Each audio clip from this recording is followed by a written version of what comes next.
sore, Bapak Ibu sekalian dan juga saudara-saudari peserta webinar. Terima kasih atas kesediaannya untuk hadir tepat waktu di webinar sore hari ini, di mana ini adalah acara rutin yang diadakan oleh Unpar Plus, di mana Unpar Plus adalah lembaga pendidikan yang memberikan layanan non-degree online learning untuk upskill atau reskill para pekerja dan pebisnis. Informasi lebih lanjut dapat dilihat pada website www.unparplus.com. Oke, pada webinar hari ini, topik dari webinar yang akan diadakan adalah Most Wanted Job in 5 Years yang akan dibawakan oleh Bapak Ferdinand Padang, seorang praktisi yang juga menjabat sebagai Chief of Operating Officer dari Hactivate. Saya ucapkan selamat sore kepada Bapak Ferdinand dan tim dari Hactivate, dan juga terima kasih atas kesediaannya untuk mengisi webinar hari ini. Baik, tanpa berpanjang lebar lagi, mari kita bersiap-siap untuk mengikuti acara hari ini. Bagi Bapak Ibu peserta webinar, saya ucapkan selamat mengikuti webinar kali ini. Apabila ada pertanyaan, silahkan nanti langsung diketik pada fitur Q&A, di mana nanti akan saya bacakan setelah pemaparan materi dari Pak Ferdinand. Dan waktu saya berikan kepada Pak Ferdinand dan tim, silahkan Pak. Oke, selamat sore semuanya. Terima kasih buat teman-teman dari Unpar Plus yang udah mengundang saya untuk boleh sharing sore ini. Teman-teman udah bisa ngelihat slide ya di layar di Zoom ya? Oke. Sudah, Pak. Oke. Topik hari ini mengenai the most wanted job in the next 5 years gitu. Sebelumnya mungkin tadi Pak Chandra udah sempat perkenalan singkat tentang saya gitu. Saya Ferdinand. Saat ini saya sebagai Chief Operating di Hactivate. Udah hampir 3 tahun saya di sini dan dulu sebelum dari sini saya konsultan. Background saya dulu teknik industri untuk S1-nya. Kemudian saya S2 ambil bisnis gitu. Jadi teknologi ini sesuatu yang sangat menarik ya gitu. Makanya mengenai topik ini tuh sesuatu yang menurut saya pribadi itu sangat penting gitu. Terutama untuk dibagikan ke teman-teman ya, kaum muda lah, termasuk saya masih termasuk kaum muda. Dan apa ya, semakin dini kita tahu tentang topik ini tuh menurut saya semakin penting ya. Kenapa? Karena yang menentukan kita di depan itu nggak cuma kesempatan gitu, tapi persiapan yang kita lakukan di saat pintu kesempatan itu ada tentunya, kan? Nah, ini yang saya rasa penting untuk teman-teman tahu lebih awal sehingga persiapannya bisa lebih matang gitu. Nah, sebelum kita mulai mungkin saya akan nunjukin ini nih. Mungkin teman-teman di sini mahasiswa ataupun alumni ataupun publiknya bisa ngelihat ada logo-logo perusahaan gitu. Pesan apa sih yang pengen saya sampaikan dari sini gitu. Mungkin teman-teman tahu gitu, ini brand-brand besar gitu ya. Mandiri, BCA, kemudian Astra Group, Astra International, Telkom, Bank BRI, Indofood, Unilever. Dan mungkin rata-rata anak-anak yang selesai kuliah gitu ya di Unpar tertarik gitu untuk join ke perusahaan-perusahaan ini gitu kan.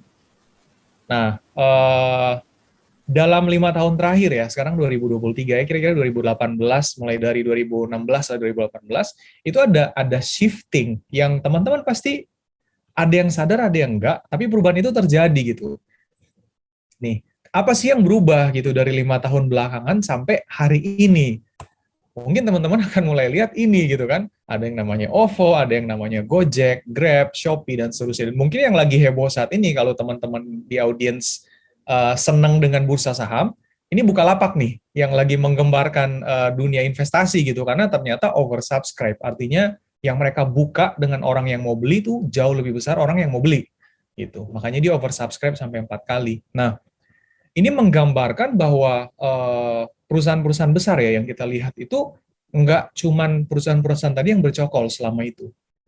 Selain daripada perubahan brand ini, yang perlu kita tahu adalah habit gitu, behavior dari kebiasaan kita menjalankan sehari-hari kita gitu. Sekarang mungkin orang ya kalau dulu naiknya taksi gitu jalan, sekarang as simple as saya buka handphone, saya pilih aplikasi, kemudian saya bisa pesan jalan gitu kan, semudah itu gitu.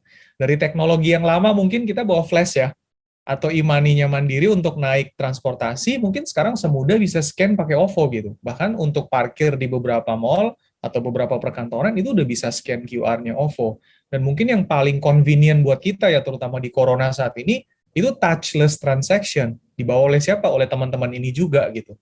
Mereka memperkenalkan di mana kita ada transaksi untuk ya udah bayarnya pakai mobile phone aja, nggak perlu ada kontak langsung. Nah, ini perubahan behavior ya gitu.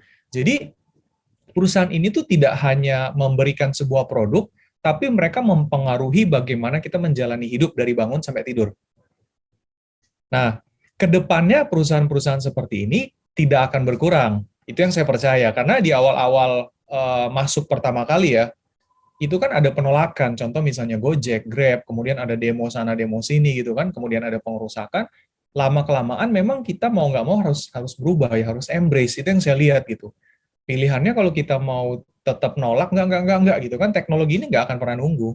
It's moving gitu kan. Sampai sekarang mungkin yang paling heboh ya Jeff Bezos dari Amazon baru balik dari luar gitu loh. Dia udah berhasil naik roket untuk ke lokasi satelit terdekat dia gitu. Jadi memang kita lagi bergerak ke sana. Nah, apa hubungannya ini dengan topik 5 tahun ke depan gitu, in the next 5 years, atau mungkin 10 tahun ya, atau mungkin sampai 2030. Ya tentu perubahan behavior kita ini akan mempengaruhi skill set apa sih yang diperlukan. Jadi kata kuncinya mungkin skill set ya. Jadi apa yang kita perlu persiapkan gitu dari sisi soft skill maupun technical skill. Jadi mungkin hari ini saya nggak akan cuma bilang bahwa oh kamu harus bisa programming, nggak gitu. Ada beberapa soft skill yang mungkin teman-teman mahasiswa ataupun teman-teman alumni itu harus tahu bahwa ini penting gitu kan untuk dimiliki.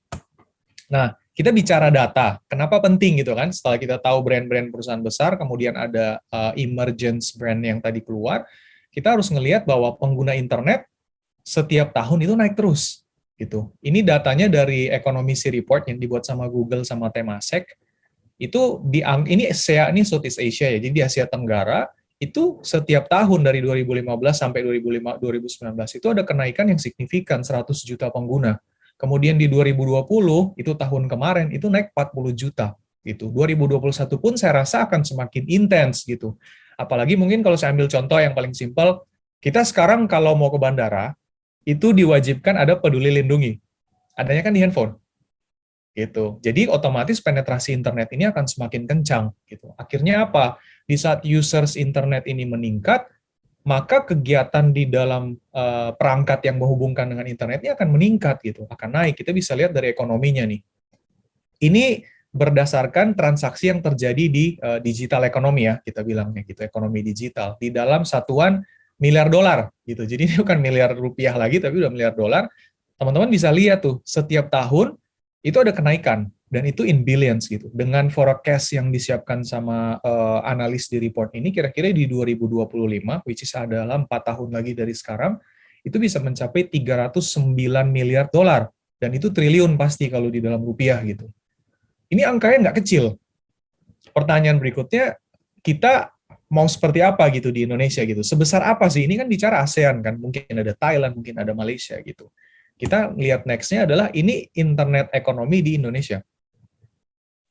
Jadi ini angka yang cukup besar ya. Dari 8 miliar di 2015, naik ke 40 miliar di 2019, kemudian di 2020 44 miliar, dan di 2025 prediksinya sampai 124 miliar. Ini angka yang nggak kecil dari angka yang tadi, 309 dengan 124.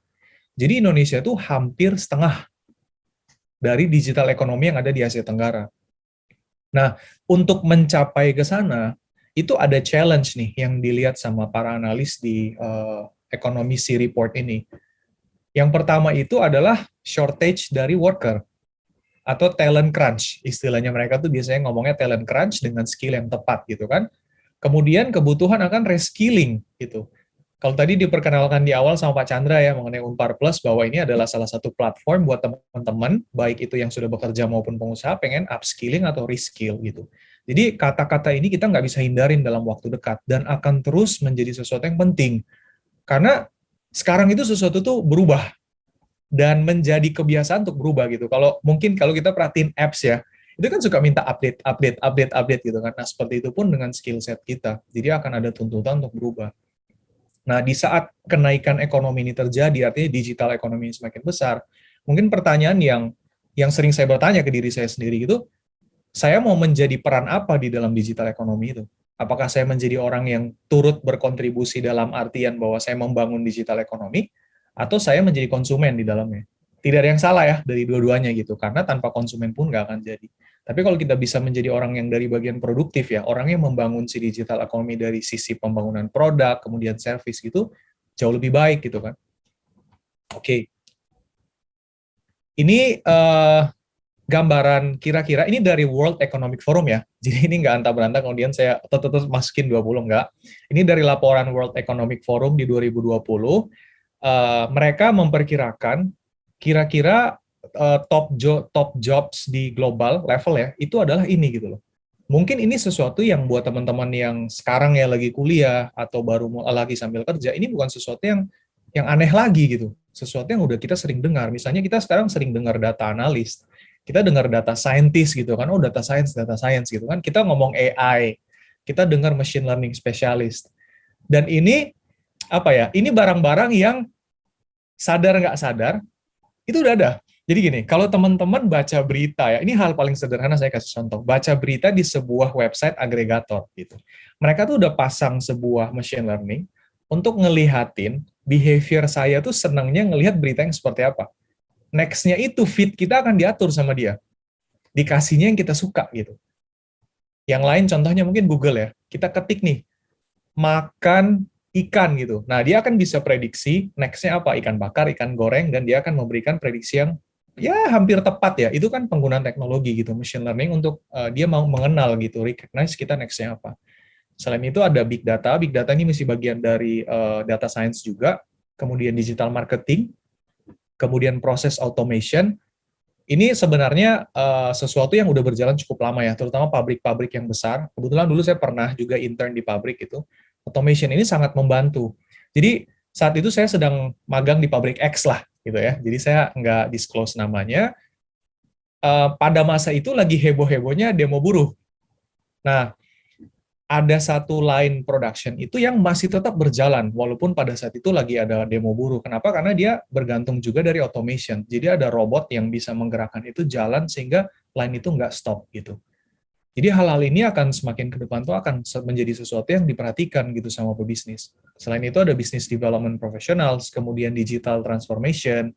Sekarang teman-teman kalau senang baca berita ya, digital banking gitu kan. Dimulai dari Genius, kemudian DBS dengan Digibank, kemudian sekarang yang lagi hot itu adalah Arto yang disebut Bank Jago gitu kan, yang sahamnya terbang gila-gilaan. Nah, itu transformasi ya. Jadi mereka mencoba untuk mengubah cara pelayanan sebuah bank yang tadinya bergantung dari cabang yang orang harus datang, itu disimplify prosesnya. Dan itu butuh orang yang bisa membuat blueprint-nya, transformasi digitalnya seperti apa. Karena perubahan ke arah digital itu, kalau menurut saya, itu nggak sekedar memasang teknologi dan selesai. Tapi harus memperhatikan kayak behavior-nya orang, kemudian experience-nya orang itu harus dimasukkan ke dalam proses pembuatannya. Jadi orang-orang tuh bisa ngikutin dengan lebih enak. Kemudian information security. Ini penting gitu. Cyber security, information security ini penting. Apalagi kita kan kemarin baru dengar kebobolan data ya. Gitu, kebobolan data, dan data itu data yang sangat-sangat esensial punya kita gitu kan, nomor KTP, nama, segala macam. Semakin besarnya pertumbuhan digital ekonomi, kebutuhan akan security dan information security dan cyber security akan semakin penting ya. Akan menjadi pivotal player gitu di dalam ini. Dan kedepannya tidak akan semakin sedikit kebutuhan ini. Kemudian software dan applications developers, ini pasti teman-teman udah pada tahu, karena mereka yang bangun apps, mereka yang bangun website gitu kan. Internet of Things, ini mulai ada di Indonesia gitu, walaupun boomingnya belum terlalu gimana-gimana. Kalau teman-teman pernah dengar startup, itu kalau nggak salah namanya Tunas Farm di BSD, itu mereka memanfaatkan Internet of Things nih, buat vertical farming. Jadi mereka punya ruko, mereka buat tanaman hidroponik, tapi semua kontrol menggunakan IoT. Temperatur, semprotan air, pemupukan, itu udah dikontrol oleh mesin gitu, pakai IoT. Untuk mastiin itu ada kesamaan antara pengairan dan pemupukan. Jadi mereka dalam control environment. Kemudian project managers, karena setiap proses pengembangan produk ataupun program baru, itu pasti akan butuh orang yang bisa manage resources-nya tepat. Kemudian ada business services, database dan network professionals. Ini Pak Chandra di sini ya, database dan network professionals, kemudian ada robotics, strategic advisors, kemudian management and organization gitu kan. Ini penting juga gitu. Jadi itu yang saya bilang tadi, kayak nggak melulu itu hanya tentang technical kayak oh yang penting programming, nggak gitu. Karena yang membentuk sebuah perusahaannya itu pasti ada stakeholders lain yang punya andil di dalamnya gitu. Kemudian fintech engineers, mechanics and machinery repair, OD specialist, intinya yang mendesain organisasi ya, supaya objektifnya bisa kecapai. Yang terakhir ada risk management specialist. Ini yang versinya World Economic Forum. Kita lihat versinya LinkedIn. Jadi LinkedIn juga mengeluarkan versinya dia di 2020. Ini teman-teman nanti bisa lihat juga di LinkedIn. Ini adalah top 10 emerging job roles di Indonesia. Jadi specifically LinkedIn memberikan report tentang ini tuh di Indonesia. Ada AI specialist, mungkin di atas tadi sempat lihat ya, ada DevOps. DevOps ini orang yang bermain di belakang. Jadi di saat si apps ini udah mulai traction-nya tinggi, itu pengaturan efisiensi di belakang ya, di cloud-nya, di servernya itu penting gitu. Kalau enggak, yang terjadi gini, kalian bayangkan lagi buka Gojek misalnya, atau Grab gitu kan, terus muternya lama, kan pasti kesel ya, itu pasti akan ditutup gitu kan. Nah, mereka yang ngatur untuk make sure bahwa si load dan segala macamnya itu benar gitu, flow-nya juga tepat. Kemudian ada customer success specialist, ini everlasting selalu ya, seperti sales. Kemudian data scientist, JS developers, karena kebanyakan sekarang itu website kan mereka pakainya basicnya kebanyakan React ya, itu React JS, which is basicnya adalah JavaScript. Kemudian back-end developer ini macam-macam. Sekarang ada yang mulai pakai Go, ada yang masih pakai Node.js, ada yang pakai PHP gitu kan. Kemudian business operation specialist, product owner. Product owner ini sama product manager bedanya apa sih gitu. Kalau product manager tuh ada sentuhan bisnisnya. Jadi mereka melakukan market research, mereka melakukan kayak ngecek dari sisi marketingnya, segmennya benar apa enggak. Sedangkan product owner ini lebih spesifik membantu dari sisi tech-nya. Kemudian ada acquisition specialist, yang terakhir adalah software QA gitu, untuk memastikan bahwa bugs-nya ini benar-benar rendah sebelum dirilis. Karena biasanya untuk merilis sebuah aplikasi, mereka ada staging-nya, namanya development stage, kemudian staging, baru mereka berani rilis ke production. Gitu. Nah, next thing-nya ini adalah analisis dari World Bank.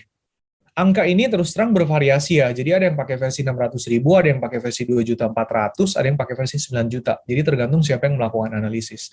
Cuman satu hal yang pasti, ada kemiripan di antara mereka adalah dua hal ini yang menjadi penting, kuantitas dan quality. Sehingga ini talent crunch ya, jadi talent shortage. Kalau kita nggak bisa mempersiapkan generasi talenta kita untuk menghadapi 2030, maka yang akan terjadi kita kekurangan talenta teknologi ataupun sektor ICT secara umum ya. Kalau ini World Bank menggunakan ICT, jadi sektornya nggak sekedar cuma yang bisa programming, tapi termasuk digital marketing, termasuk komunikasi, itu semua kita akan kekurangan 9 juta. Dan ini angka yang nggak kecil ya, untuk pekerjaan yang bersifat produktif ya, usia produktif kita 9 juta ini cukup signifikan. Nah, dua hal ini yang dinilai itu berpengaruh gitu loh terhadap ini. Pertama, kuantitas.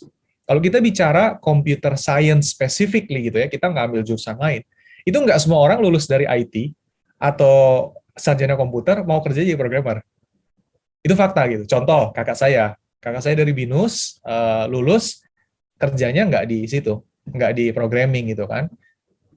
Kemudian, ini akan ditambah juga dengan yang namanya, kalau yang computer science graduate saja nggak berminat gitu loh, gimana kita mau panggil yang lain. Dan akhirnya ini gap-nya makin lama makin gede. Nah, bayangkan gini, bisnis itu larinya tuh kayak Ferrari gitu ya. Mereka nggak pakai rem, gas terus gitu kan. Sementara speed kita untuk fulfill itu kan sekarang tuh masih lambat gitu loh.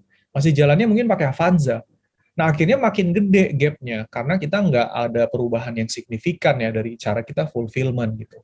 Next thing-nya adalah quality. Quality dari lulusan kita itu skill-nya dengan yang dibutuhkan oleh teman-teman di industri itu masih ada gap. Gitu. Walaupun kalau saya pribadi, saya menilai bahwa memang institusi pendidikan itu belum memungkinkan untuk memenuhi 100% persis apa yang dibutuhkan. Karena industri itu punya andil, kalau menurut saya ya. Karena stakeholders di dalam talenta digital ataupun non-digital, itu ada 3 bagian yang penting. Pertama itu adalah industri, yang kedua akademia, yang ketiga itu pemerintah. Nah, ini nggak bisa diputus gitu loh. Jadi nggak bisa kayak industri bilang, itu kan tugasnya kampus buat ngajarin, ini tugas lembaga pendidikan, nggak bisa. Gitu. Karena pengalaman hands-on itu bisa didapat kalau mereka ada di industri. Makanya mungkin teman-teman dengar juga Kampus Merdeka kemarin kan di launching, itu salah satu inisiatif untuk bikin jadi ada jembatan, contohnya gitu. Jadi dua hal ini ya yang penting gitu ya. Dari sisi quantity kita kesulitan karena yang dari computer science pun itu aspirasinya untuk jadi software developer itu kurang gitu. Teman-teman yang lain juga jadinya susah untuk masuk ke dalam sektor teknologi. Satu lagi quality. Dan selain daripada si quality ini yang ada gap dari kompetensi, itu kadang-kadang ya, ini yang saya tadi sempat obrolin, nanya-nanya ke Pak Chandra juga gitu kan, bahwa apa ya, saya tuh melihat ada mental apa ya, yang penting beres gitu kan. Tapi kalau namanya belajar ya, itu proses itu penting gitu. Jadi mengerti apa yang menjadi bagian yang harus saya pelajari itu penting. Jadi bukan sekedar yang penting saya selesaikan, saya kumpulkan, enggak gitu. Di saat kita ngerti fundamentalnya, circumstances ya, atau apapun yang kita utak-atik berubah, kita tetap akan pahamin gitu, karena kita punya fundamental yang benar. Jadi harus punya mindset cara belajar yang benar, maka apapun yang kita pelajari itu bisa bisa dapat hasil yang maksimal gitu. Karena situasi, contohnya gini, kita udah belajar prinsip bisnis, atau kita belajar satu bahasa gitu ya, JavaScript. Kita benar-benar ngerti plug. Begitu diganti, kamu bisa nggak belajar misalnya Flutter? Karena dia logiknya jalan ya, algoritmanya baik, data strukturnya baik, dia bisa switch tanpa kesulitan yang signifikan gitu. Butuh waktu, yes. Tapi kalau saya tipe yang saya hafalin aja codingnya. Begitu saya cope dengan satu bahasa yang baru karena saya nggak punya basis yang kurang kuat ya, karena saya nggak punya prinsip yang benar, akhirnya saya akan kesulitan untuk paham ini kok gini ya, ini kok gini gitu. Itu yang sangat penting ya. Jadi mentalitas dalam mempersiapkan diri itu mempengaruhi hasil akhir gitu, kualitasnya seperti apa. Nah, ini satu lagi ada slide, ini bicara tentang soft skill gitu. Ada kira-kira 15 skills, ini masih laporan dari World Economic Forum yang menjelaskan tentang kira-kira 15 skill secara global sampai nanti 2025 atau apa yang teman-teman perlu perhatikan gitu kan. Dan ini penting gitu. Analytical thinking innovation, kemudian ada active learning. Active learning ini menjadi penting sekarang karena tadi saya bilang bahwa perubahan ini inevitable ya, sesuatu yang kita nggak bisa hindarin, dan ini akan keep coming gitu, setiap tahun pasti akan ada kedatangan baru. Kemudian complex problem solving, critical thinking, dan analisis, ini poin 1, poin 3, dan poin 4 ini related gitu. Jadi penting banget gitu loh, 3 hal yang berhubungan tuh disebutkan berbeda tuh sehingga ini kita nggak bisa biarin. Nah, creativity, originality, leadership, social influence, technology use, ini tech savvy, rata-rata sih anak umuran sekarang yang 20-an itu udah tech savvy sih, karena terbiasa untuk menggunakan platform digital ya. Kemudian technology design and programming, resilience, stress tolerance, dan flexibility. Ini penting di masa sekarang, karena bekerja di lingkungan yang pace-nya cepat ya, terutama di startup teknologi ya, itu membutuhkan adaptability dan stress tolerance yang cukup tinggi gitu. Jadi kayak menarik memang bekerja di startup dengan pace yang tinggi, tapi stresnya itu cukup besar gitu. Sehingga kita butuh soft skill seperti itu. Ini again muncul lagi reasoning, problem solving, and ideation ya. Jadi masih related sama 1, 3, 4. Ada emotional intelligence, troubleshooting, service orientation, system analysis evaluation, sama persuasion. Mungkin saya tertarik untuk nyentuh sedikit 1, 3, 4 dan reasoning gitu. Jadi critical thinking, problem solving ini skill yang akan bawa teman-teman tetap relevan dimanapun kalian berada gitu. Despite of teknologi. Jadi waktu itu saya pernah ada sesi sama teman-teman mahasiswa, kebetulan mereka juga jurusannya spesifik saat itu IS ya, Information System, Manajemen Informasi. Mereka tanya gini, Kak, kalau saya nanti nggak minat untuk kerja di programming ya gitu, kira-kira apa yang perlu saya siapkan gitu agar saya tuh nggak kegilas dengan perubahan masa, baru perubahan zaman gitu. Satu hal yang saya bilang adalah critical thinking. Ini skill set yang AI nggak bisa ganti, menurut saya ya gitu. Dan saya ada sempat baca satu buku dari Margaret Haverman itu tentang How to Navigate the Future. Dia bilang bahwa critical thinking ini sesuatu yang kita mencontoh Google ya. Zaman sekarang itu mungkin bukan zamannya lagi ngafalin. Contoh saya harus ngafalin pasal 1, pasal 2, pasal 3, dan seterusnya. Harus ngafalin bentuk ini atau bentuk itu. Google bisa provide semua itu. Dan bahkan mungkin kapasitas ingatan kita akan kalah sama dia. Tapi satu hal yang teman-teman mesti ingat adalah Google tidak akan bisa memberikan jawaban kalau tidak ada yang bertanya. Oke? Jadi bagaimana kita bertanya, kita punya critical thinking yang tepat, maka teknologi itu bisa memberikan hasil yang impactful buat kita. Nah, critical thinking itu pentingnya di sini. Bagaimana kita punya seni yang bertanya, kita bisa, mungkin teman-teman pernah dengar yang asking why, atau 5 why mungkin, why, itu bagaimana menganalisa kita untuk melihat situasi. Nah, itu akan relevan, karena ada analogi ya. Jadi teknologi itu bisa sepresisi ini. Let's say ada satu gunung, di atas gunung itu let's say ada danau ya, kayak di Rinjani gitu ada danau. Teknologi itu bisa ngukur titik terdalam optimal gitu. Tapi ya udah dia hanya bisa ngecek itu. Untuk mengecek apakah itu titik terdalam di bumi, kita harus bertanya lagi ke dia. Kebayang ya? Jadi harus ada interface atau ada interaksi yang terjadi. Nah, kitalah yang harus benar-benar punya kapasitas itu untuk bertanya. Sehingga teknologi itu bisa menjadi sesuatu yang powerful buat kita. Dan ini akan tetap relevan sampai beberapa masa pun perubahan teknologi silih berganti, kita masih bisa tetap memiliki kapasitas dan relevansi yang sama sih. Dan ini slide terakhir saya, Pak Chandra. Mungkin kalau teman-teman atau Pak Chandra mungkin ada pertanyaan, kita sambil diskusi kali ya. Boleh, silahkan Bapak Ibu, Saudara-saudari, kalau ada yang mau bertanya, boleh masukkan ke Q&A, atau jika mau langsung raise hand, boleh juga. Sambil menunggu yang mau bertanya, ya. Pak Ferdinand, saya mau nanya. Yes, Ini Pak. kan ada top 15 skills global. Ini Ya. secara kira-kira mungkin ini udah hampir lengkap lah ya. Kira-kira skill-skill ini sebenarnya bisa diasah atau memang oh ini udah dari lahir udah jago lah. Kalau saya emang nggak bisa ngalahin dia yang udah dari lahir. Ya. Monggo Pak. Kalau menurut saya pribadi sih ini bisa diasah ya, tapi tentu ini debatable buat orang-orang yang lain. Karena berargumentasi boleh-boleh aja ya, gitu. Eh, Menurut saya ini bisa diasah. Sesuatu yang bersifat ini tuh ada mekanismenya kalau saya lihat, ada sistematiknya. Jadi di saat kita mengedukasi generasi kita untuk punya kapasitas berpikir terstruktur misalnya, atau selalu mempertanyakan kenapa, itu lama-lama menjadi sebuah habit kan. Habit itu terjadi karena kita biasa melakukan gitu, bukan dari lahirnya kita udah tiba-tiba jadi.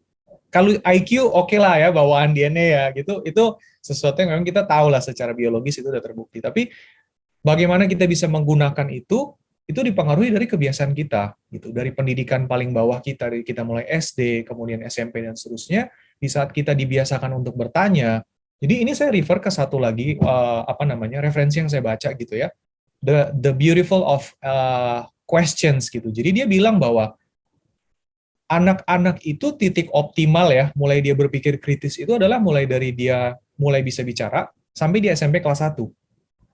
Makanya mungkin kalau teman-teman di sini ada yang udah punya anak gitu kan, anak-anak tuh suka keep asking atau bertanya hal yang sama, kadang-kadang sampai nyebelin. "Pa, Ma, kenapa sih langit warnanya biru? Kenapa sih itu airnya kalau dipukul ada riaknya, ada gelombangnya?" Kebayang ya? Nah, orang tua ini kadang kena kesel ya. Ini anak nanya mulu, diam deh. Gitu. Nah, itu somehow akan mempengaruhi pola berpikir dia. Kenapa begitu? Karena gini, manusia itu begitu lahir, kalau kita umpamakan otak manusia itu seperti database ya, itu masih kosong. Dia belum ada katalog, belum ada aturan main yang jelas. Jadi dia masih absorb semuanya gitu. Nah, begitu dia sambil bertumbuh dengar orang tuanya, dengar sekolah guru ngajarin apa, dia mulai masukin informasi itu ke dalam katalog-katalog. Kebayang ya? Jadi dia mulai tahu, oh kalau ini tuh ini ya, oh kalau ini tuh ini. Akhirnya dia mengikuti aturan main sistem yang sudah dibuat oleh manusia sebelumnya. Nah, di saat kita shutdown pemikiran kreatif dia, kemudian dia akan membuat katalog yang sama dengan orang tua. Makanya pola pikir dia nggak akan jauh dari apa yang dia absorb dari lingkungan. Kebayang ya? Itu. Tapi itu bisa diakalin nggak? Bisa. Jadi di referensi itu bilang bahwa bertanya why, bertanya what if, dan bertanya how, itu sangat simpel untuk bisa kita berpikir kritis. Jadi dia bilang gini, filosofer ya, filsuf itu punya kebiasaan bertanya why dan what if. Jadi berandai-andai. Kenapa sih langit itu biru? Gimana kalau langitnya kita ganti jadi warna merah? Ekstrim ya, gitu pemikirannya gitu. Kenapa sih mobil itu jalannya harus pakai ban? Gimana kalau mobil itu nggak perlu ban tapi jalan? Itu kan ekstrim ya. Dari situ dia akan mempunyai kayak imajinasi yang totally berbeda. Nah, yang membedakan antara filsuf dengan si inovator adalah how-nya. Pertanyaan yang ketiga. Jadi inovator tuh maju sampai ke how.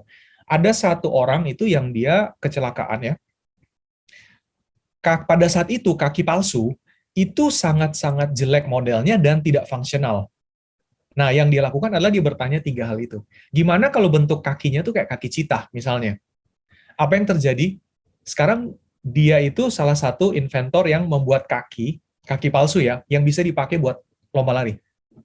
Itu kan dimulai dari pertanyaan yang sederhana ya. Waktu itu dia juga sendiri, karena dia penasaran, ini kenapa industri itu tidak membuat atau berpikir sejauh itu. Akhirnya dia coba sendiri gitu. Dari yang simple kayak why, what if, sama how gitu. Jadi di saat kita dua tipe kategori ya, di saat kita berhenti di what if, kita menjadi filsuf. Di saat kita sampai ke how, itu inovasi bisa lahir dari situ. Jadi ini bisa dilatih sih Pak Chandra. Sesuatu yang memang kita biasakan. Oke, baik. Terima kasih jawabannya Pak Ferdinand. Oke, Sama-sama. ada satu pertanyaan dari Ibu Maria Widya. Mas Ferdinand, kalau untuk anak lulusan administrasi bisnis, mereka kan belajar fungsi bisnis secara fungsional, yaitu marketing, strategic, operation, finance, SR, dan lain-lain. Ya. Nah, skill apa yang harus ditambahkan oleh mereka supaya saat lulus nanti mereka bisa bersaing atau setidaknya sesuai dengan kebutuhan industri? Silakan, Pak. Oke.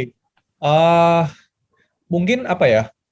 Sebenarnya sih gini, untuk anak lulusan administrasi ini mereka belajar fungsi bisnis secara fungsional dan seterusnya, skill apa yang harus ditambahkan. Oke, kalau saya lihat ya, soft skill-nya itu adalah kemampuan untuk menganalisis sesuatu gitu. Jadi saya punya teori marketing, saya punya teori kayak strategic management, saya punya teori operasional, saya punya teori finance dan HR.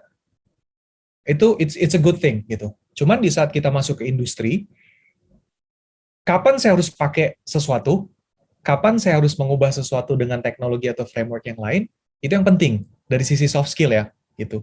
Dari sisi technical skill mungkin kalau dia mau, tergantung nanti temen ini atau anak ini atau orang ini pengen berkarya di mana gitu. Kalau dia mau banting setir misalnya jadi programming ya tentu dia harus belajar programming ya gitu. Tapi kalau dia mau masuk sebagai bisnis analis, hal-hal yang mungkin menarik saat ini ya dia mungkin bisa belajar menjadi seorang data analis gitu kan. Sehingga dia tahu nih strategi marketing harus dipakai ini. Tapi sesudah itu kan kita harus mengukur yang namanya matriks kesuksesan. Oke, saya udah pakai inisiatif ini, berhasil nggak gitu?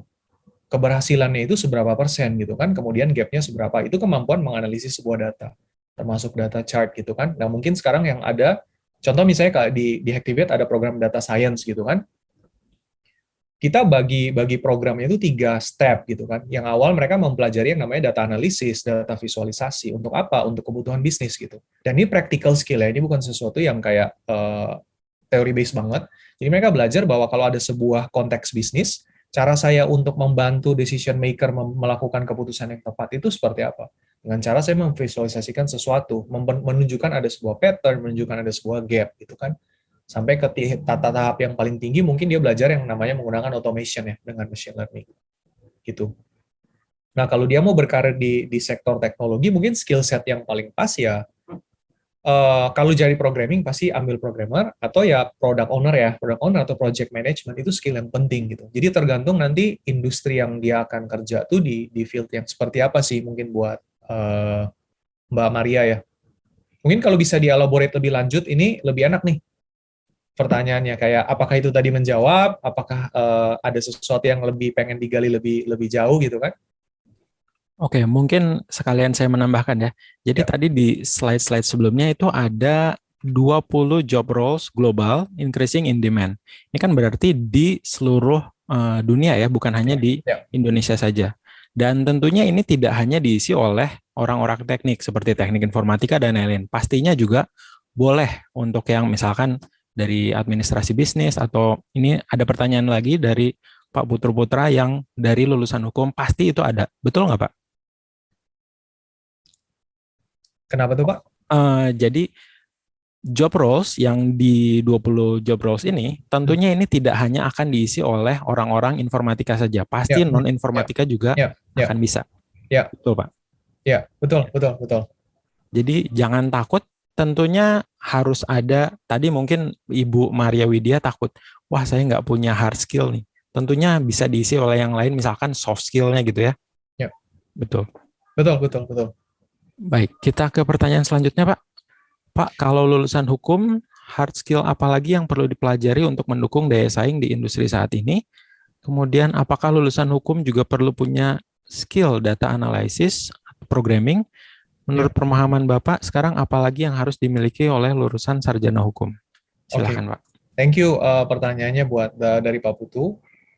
Ini kembali ke yang tadi ya, seperti yang tadi ada Bu Maria nanya, saya tuh biasanya nanya balik nih. Anda pengen berkarir di tempat yang seperti apa gitu. role atau aspirasi karir yang pengen dikejar tuh seperti apa. Karena kalau kita bicara dari soft skill, cukup mudah ya, artinya kayak kita bisa pakai critical thinking atau data analysis itu kan nggak spesifik teknologi ya. Jadi menurut saya semua lini bisnis itu penting gitu. Dan itu perlu diasah. Nah, tapi kalau apakah perlu belajar programming atau apakah perlu belajar apps development? Saya pikir tergantung. Kalau pengen bikin suatu saat nih, saya lulusan hukum gitu kan. Saya pengen punya perusahaan seperti hukum online. Ya tentu tahu programming itu membantu gitu. Karena itu web based ya. Itu sebuah agregator untuk memberitahukan atau konsultasi hukum secara online gitu, bukan secara fisik. Jadi saya pikir tergantung dari goals-nya teman-teman masing-masing sih. Pengennya nanti karirnya seperti apa. Tapi untuk menambah knowledge ya, jadi sebenarnya programming itu bukan kemudian sekedar kayak saya belajar programming, saya harus jadi software developer. Enggak juga gitu. Contoh gini, saya punya bisnis ya, tapi kayaknya kalau saya buka toko dengan cabang yang banyak, saya nggak punya modalnya. So, apa yang harus saya lakukan gitu? Ya, saya bikin simple aja. Sebuah page yang bisa transactions gitu. Yang untuk cater itu. Sekarang sebenarnya third party kan juga banyak gitu. Oh, saya agak sulit nih untuk payment-nya gimana? Tinggal cari Zendesk bisa, Mitrans bisa gitu kan. Yang penting misalnya website saya udah ada. Itu akan sangat membantu. Jadi, audiens dari programming ini tidak spesifik kemudian untuk orang-orang yang harus kemudian mengejar karir di engineer software ya, atau di apps developer, enggak juga gitu. Untuk individu pun yang pengen berbisnis suatu saat itu akan penting. Yang diajarkan di software developer itu kan sebenarnya fundamentalnya ya, itu adalah pola berpikir yang terstruktur gitu. Algoritma, pola berpikir algoritma. Jadi kayak kita tuh nggak lompat-lompat kalau buat sesuatu, dan saya pikir itu benefit yang cukup krusial ya buat teman-teman yang pengen upskilling gitu, tapi mungkin saya belum tentu berkarir jadi programmer sih, nggak masalah sih sebenarnya. Dengan belajar programming itu kita dapat perspektif yang berbeda gitu.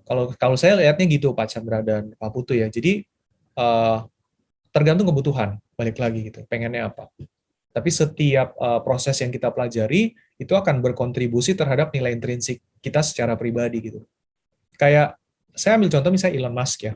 Elon Musk itu baca bukunya nggak tentang roket dan otomotif dan listrik doang gitu. Dia variety buku yang dia pelajari itu sangat luas gitu. Yang dia lakukan apa? Mencari dots atau titik-titik benang merah antara topik itu kemudian digabung menjadi satu. Makanya dia berani bikin sesuatu yang ekstrim gitu loh. Saya mau bikin roket yang bisa balik lagi ke bumi gitu. Untuk orang-orang yang konvensional ya, yang berpikirnya mungkin di satu bidang terus, mungkin mereka nggak akan berani seliar itu berpikirnya. Gitu. Tapi sementara karena dia punya perspektif yang berbeda, ya udah gitu. Dia berani challenge, bisa nggak saya bikin roket balik lagi gitu kan? Dan semakin mendekat ke sana kan gitu.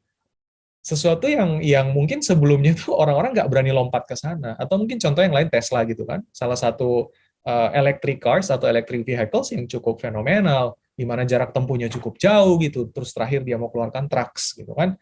Terlepas dari kekurangan dan kelebihannya dia, itu yang saya lihat sesuatu yang penting gitu. Dan saya baru tahu, oh ternyata dia senang bacanya tuh variety-nya cukup tinggi, beda-beda gitu. Penting sih menurut saya gitu, untuk nambah sesuatu dari perspektif yang berbeda, semakin kaya. Gitu kira-kira Pak. Oke, menambah sedikit Pak. Ya. Kalau misalkan ini saya nggak tahu ya, peserta webinarnya apakah sudah lulus atau masih mahasiswa. Ya. Seandainya mereka sudah lulus, apakah mereka terlambat untuk menambah ilmu ya terkait skill tambahan tadi? Apakah ada kata terlambat untuk mereka? Enggak sih, saya pribadi ya, saya masih belajar gitu. Jadi sekarang saya lagi belajar data science. Enggak ada telat sih, karena saya belajar dulu teknik industri ya. Saya nggak suka programming sih, to be honest ya. Dulu saya belajar Introduction to C, kemudian Object Oriented Programming, itu saya pelajari gitu, walaupun nggak deep ya. Dan saat itu saya bilang, aduh nggak deh, gue nggak suka belajar programming gitu kan. Tapi setelah saya join sama Hacktivate ya, ngelihat situasinya bahwa sekarang industri ini growth-nya cukup signifikan, saya merasa bahwa saya pengen belajar lagi deh. Mungkin pada saat itu cara saya melihat itu belum tepat gitu. Dan saya nggak perlu jadi master, kayak jadi dewa programming Indonesia. Enggak, gitu. Tapi saya percaya bahwa proses saya pelajari, saya ngelihat ini dari perspektif yang berbeda, akan membuat saya kaya. Jadi pun kalau misalnya saya posisinya sekarang ngobrol sama orang-orang yang bermain di dunia tech, saya ngerti kurang lebih, atau saya saat ngobrol sama tim saya gitu, yang isinya programmer-programmer gitu kan, saya nggak totally lost di dalam conversation. Jadi saya ngerti pola pikir dia, oh kenapa dia berpikir begini. Nah, meanwhile saya punya value added, di mana saya punya background bisnis dan mungkin teknik industri ya. Jadi saya bisa compare, oh kalau orang pabrik tuh begini gitu. Itu yang saya bilang sih, kayak belajar itu nggak ada kata telat ya. Contoh yang lain mungkin pas saya master dulu di Sweden, ada siswa kelas sebelah yang udah nenek-nenek, ada 3 orang. Jadi saya lihat sih ya, kalau pendidikan kebetulan pada saat di Sweden itu mereka tidak pernah ada namanya batasan usia ya. Anybody itu can learn anytime gitu. Yang mereka merasa saya mau upgrade, saya mau belajar, dan itu degree loh ya. Waktu di Sweden tuh mereka ngambil degree, bukan short course doang. Gitu. Jadi itu menurut saya sih buat Pak Chandra dan mungkin yang tadi itu saatnya sekarang gitu. Upskill aja gitu. Nggak akan sia-sia kok. Karena di saat intrinsik kita naik, ya pasti orang bisa ngelihat kok. Jadi gimana tergantung dengan kejelian kita melihat peluang di masa yang akan datang gitu ya kira-kira. Jadi jangan takut belajar, selalu belajar hal-hal yang baru. Oke, Betul. terima kasih Mas Putu Putra atas pertanyaannya. Kita ke pertanyaan selanjutnya dari Bapak Timotri Andrianus. Selamat sore Mas, kalau dalam proses pembelajaran di perguruan tinggi, apa yang perlu diperbaiki, dihilangkan atau ditambahkan untuk meningkatkan skill critical thinking? Wah, ini berat nih. Ini agak tricky ya pertanyaannya ya. Oke. Mungkin saya pakai pengalaman pribadi ya. Jadi saya nggak akan bilang bahwa ini kemudian menjadi generalisir untuk semuanya, enggak gitu. Tapi kebetulan karena saya pernah kuliah di Indonesia juga S1, kemudian saya ambil master di luar, saya bisa kasih sebuah komparasi. Jadi gini, kebetulan saya dulu kuliahnya itu ada program magang wajib selama 1 tahun. Jadi saya kuliah 4 tahun teknik, 3 tahun saya belajar, 1 tahun saya magang. Dibagi jadi dua semester gitu ya. Nilai plusnya itu buat saya ya, semester 1, 2, 3 saya belajar kalkulus, belajar fisika, belajar kimia, apa yang terjadi? Aduh gila, ini pelajarannya males banget ya. Gitu. Nah, begitu saya masuk ke semester 4, saya magang ke industri, shifting. Jadi gini, oh ternyata begini ya kebutuhan industri. Begitu saya balik lagi ke kampus, semangat saya 45 lagi nih. Apinya udah gede. Oh, saya harus belajar ini gitu kan. Itu nilai pentingnya ya. Jadi cara penyampaiannya itu mengubah konsep. Jadi kayak praktikal dari sisi industrinya, contoh dalam industrinya itu penting buat menstimulasi ya, supaya apa yang saya lihat atau yang saya pelajari itu, oh ini kayaknya penting. Nah, begitu saya belajar semester 5, 6, 7 saya tinggalin lagi, saya magang lagi, tapi di tempat yang lain gitu, pabrik yang berbeda, produk yang totally berbeda, tapi saya sudah bawa knowledge core. Jadi kan mungkin kalau awal-awal sekolah teknik industri, 1, 2, 3 belajarnya matrikulasi biasanya. Jadi nggak ada yang sesuatu yang very spesifik tentang teknik industri. Nah, begitu saya magang yang kedua, saya udah lebih matang nih. Karena saya udah bawa framework, saya udah bawa sebuah tools yang saya pelajari, kemudian saya bisa implementasi. Pada saat saya skripsi pun terakhir, itu saya harus melakukannya di luar. Jadi saya ada ke pabrik lagi gitu, pabrik yang berbeda. Itu yang saya lihat ya. Jadi pola belajar antara praktek dan teori itu penting sih kalau menurut saya. Karena bukan sekedar kayak membuat mereka ngerti bahwa ini tuh pakainya begini gitu. Itu kan terlepas ya, karena di luar mungkin ada applied science university, ada yang university gitu, yang belajarnya teori lebih banyak, sama satu lagi belajar praktek. Tapi itu penting untuk menstimulasi keinginan belajar orang sebenarnya. Jadi karena saya juga mengalami ya, kayak dosen kalkulus ngomongin rumus, dia jelasin sejarah, saya bilang, ini buat apaan gitu kan. Kan saya pasti mikir gitu, suatu saat kan saya tidak akan menjadi peneliti kalkulus dalam hati saya gitu. Nah, itu mungkin stimulasi itu penting untuk memberitahukan bahwa suatu saat kamu pelajari ini akan dipakai. Dan hampir semuanya, atau bahkan mungkin semua ilmu yang kita pelajari itu sebenarnya kalau kita bisa menempatkan konteksnya benar, itu praktikal gitu. Cuman kita perlu sisipan-sisipan yang tepat untuk mastiin itu menarik gitu. Mungkin tantangannya sebenarnya adalah bagaimana guru tuh bisa membuat sesuatu yang membosankan menjadi menarik kali Pak ya. Mungkin Pak Chandra punya pengalaman langsung dengan mengajar gitu kan, sehingga orang punya rasa ketertarikan yang lebih tinggi. Nah, kalau di semasa saya di Swedia, uh, ini bukan kritik loh ya, kalau ada Bapak Ibu dosen di sini, tapi di Swedia itu karena mereka prinsipnya adalah casual ya, artinya gini, antara dosen dan murid itu tidak ada gap dalam artian bahwa saya tuh bos besar, kamu harus manut kalau saya lewat. Gitu. Bukan tipe kayak di tentara gitu, saya kalau komandan lihat saya hormat, enggak. Jadi waktu itu saya juga cukup kagok ya, karena kan saya didik di Indonesia dari kecil sampai kuliah, begitu sampai di sana ada dosen lagi ngajar dan dia profesor by the way, jadi sudah orang tetap di kampus. Si murid ini orang Jerman itu duduk di meja. Dosennya baru jelasin, dia udah angkat tangan. Sorry, saya disagree sama ini. Menurut saya gini, gini, gini, gini. Respon dosen itu, however, itu surprisingly beda. Dia diam, dia bilang, menarik juga statement kamu. Coba kamu paparin lebih lanjut gitu. Definisi yang kamu maksud tadi itu apa gitu. Dari situ kan terlihat bahwa, jadi saya melihat bahwa semangatnya si profesor ini adalah keilmuannya gitu. Yang dia kejar adalah rasa penasaran. Dia tuh kayak anak kecil yang lagi melihat sesuatu yang dia suka banget. Jadi dia gali terus. Instead of, ngapain lu? Berisik gitu kan. Itu yang saya lihat itu menarik dan itu menstimulasi critical thinking anak-anak itu. Jadi mereka tuh berani bertanya terus gitu. Dan di saat itu terjadi saya lihat apa ya? Anak-anak ini jadi berani. Itu yang saya lihat ya, orang bule tuh jago kalau disagree, kemudian voicing out opini mereka. Orang Asia tuh nggak lebih bodoh kok. Apalagi when it comes to hitung-hitungan, finance, itu orang bule udah wadaw, hilang. Orang Asia itu jago gitu. Nah, tapi kita tuh kekurangannya adalah kita nggak bisa untuk voicing out something, out loud gitu kan, untuk ngomong sesuatu, menyampaikan pendapat. Menurut saya itu penting gitu. Ada argumentasi. Yang penting kita tahu diri lah ya, maksudnya argumentasinya konstruktif, jangan dadadadadat kemudian nggak jadi apa-apa gitu. Jadi di saat ada argumentasi konstruktif, itu akan membuat dua belah pihak tuh bertumbuh, akan ada growth. Menurut saya itu yang penting sih ya, kalau saya lihat dari sisi ini nggak cuma di kampus ya, kalau yang tadi pertanyaannya kan mungkin spesifik kampus, menurut saya di sekolah pun sama gitu, SMA, SMP, SD pun sama gitu. Dari kita kebiasaan, nah ini saya kasih contoh ya, ini real case gitu.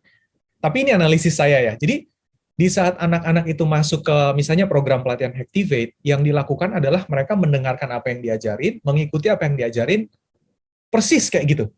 Nah akhirnya mereka tidak punya pemahaman yang tadi saya sempat ngobrol sama Pak Chandra sebelum mulai. Kenapa mungkin ya? Ini menurut saya, hipotesis saya, karena kita semasa sekolah SD, SMP, SMA dibiasakan untuk mengikuti apa kata bapak guru atau ibu guru. Buka halaman 72. Oke, kamu lakukan ya. Ini tuh begini loh, tat. Nah, begitu masuk ke Activate gitu misalnya. Yang kita dipaksa harus ada kemampuan independent learning. Kenapa? Karena begitu dia lulus nanti pun bekerja, nggak setiap waktu dia bisa berhubungin, Pak Chandra, saya bingung nih, yang ini gimana caranya, kebayang ya? Jadi dia harus punya kapasitas mencari gitu. Nah, itu yang perlu diasah gitu. Independen itu yang perlu diasah untuk kita bisa benar-benar evolve. Karena kedepannya ini dengan digital ini makin kenceng, saingan kita nggak cuma sesama orang Indonesia. Soon Vietnam akan jadi kompetitor kita pasti, saya yakin. Thailand, apalagi India nggak usah mention karena India ada di mana-mana ya. Maksudnya mereka tuh jago-jago gitu teknologi skill. Jadi kita perlu siapin itu. Itu kira-kira, Pak. Oke, jadi dengan kata lain, sebenarnya belajar itu bukan hanya dari dalam kampus saja. Kita juga bisa belajar dari luar kampus, terutama juga dari industri, misalkan magang atau gimana kerja. Itu tentunya kita juga bisa meningkatkan skill critical thinking dari kita sendiri. Jadi jangan sampai, wah gue lagi di kuliah nih, di universitas nih, gue nurut aja deh sama dosen. Sebaiknya jangan seperti itu, tapi kita tetap membuka, kita tetap belajar, jangan hanya dari situ saja, gitu maksudnya. Yes, Pak. Oke, terima kasih Pak. Terima kasih juga Pak Timothy Andrianus. Kita maju ke pertanyaan selanjutnya. Selamat sore Pak Ferdinand, saya Satrio, mahasiswa Unpar, Ilmu Administrasi Bisnis. Dari top 15 skills yang dipaparkan pada presentasi, apakah kita perlu memiliki spesialisasi dari salah satu daftar dari top skill tersebut?